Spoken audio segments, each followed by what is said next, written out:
چہارم میں اردو کا پیریڈ لے رہا تھا۔ اس اسکول میں آئے ہوئے مجھے ایک ہی ہفتہ ہوا تھا۔ رواں لکھائی والے قلم مجھے بہت پسند تھے۔ میں بڑی تعداد میں ایسے قلم اپنے پاس رکھتا تھا، مگر پھر بھی کسی کے پاس اچھا قلم دیکھتا تو اسے حاصل کرنے کو دل چاہتا تھا۔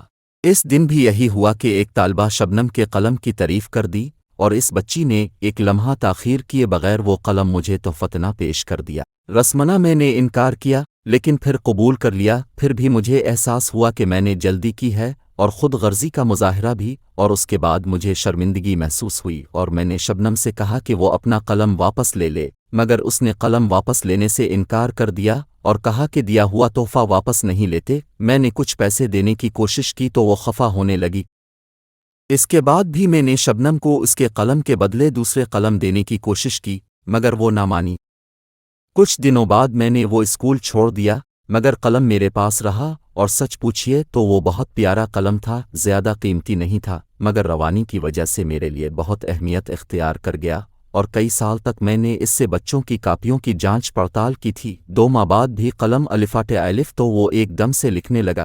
سیاہی کے آخری قطرے تک وہ رواں اور ایک جیسا لکھتا تھا۔ وہ قلم میرے پاس 10 سال رہا، بار بار اسے میں نے ٹھیک کروایا۔ اس دوران میں اس جیسا قلم پانے کے لیے میں نے لاتعداد قلم خریدے، مگر اس قلم کے معیار کو کوئی نہ پہنچ سکا۔ آخر ایک دن وہ پین مجھ سے گم ہو گیا۔ دراصل قلم کا ڈھکن خراب ہو گیا تھا، اور جیب میں کہیں سیاہی نہ گر جائے اس لیے وہ قلم میں نے ہاتھ میں پکڑ رکھا تھا اور رکشے میں سامان کے ساتھ تھا۔ گھر پہنچ کر سامان تو الفاٹے لیا، مگر وہ قلم وہیں رہ گیا۔ مجھے اس قلم کے کھونے کا اتنا صدمہ ہوا کہ میں ہر کسی سے اس کا ذکر کرنے لگا۔ کئی رکشے والوں سے بھی پوچھا، مگر وہ قلم نہ ملا۔ میں نے ایک کر کے کئی قلم بدلے، مگر اس قلم جیسی بات پیدا نہ ہو سکی۔ پھر ایک دن مجھے اس اسکول میں ایک تقریب میں مہمان خصوصی کی حیثیت سے بلایا گیا۔ میں وہاں پر بھی اپنے قلم کا ذکر کرنے سے خود کو باز نہ رکھ سکا۔ تقریب کے بعد ایک ٹیچر نے مجھ سے ملنے کی خواہش ظاہر کیا۔ اس نے بتایا کہ وہ میری شاگرد ہے اور اسی اسکول میں پڑھاتی ہے۔ ہماری ملاقات ہوئی، جس میں تعلیمی مسائل پر بات ہوئی۔ میں اس کا نام نہ جان سکا۔ جاتے جاتے اس نے مجھے ایک تحفہ پیش کیا۔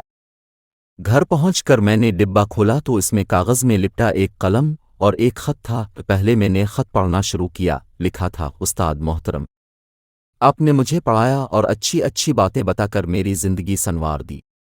آپ سے متاثر ہو کر میں ٹیچر بنی اور آپ کے انداز سے پڑھانے کی کوشش کرتی ہوں۔ آج آپ کی پریشانی دیکھی تو مجھ سے رہا نہ گیا۔ میرے والد رکشہ چلاتے، ان کو ایک قلم ملا تھا جو انہوں نے مجھے دے دیا، اور اب وہی قلم آپ کو لوٹا رہی ہوں۔ آپ کی بیٹی شبنم۔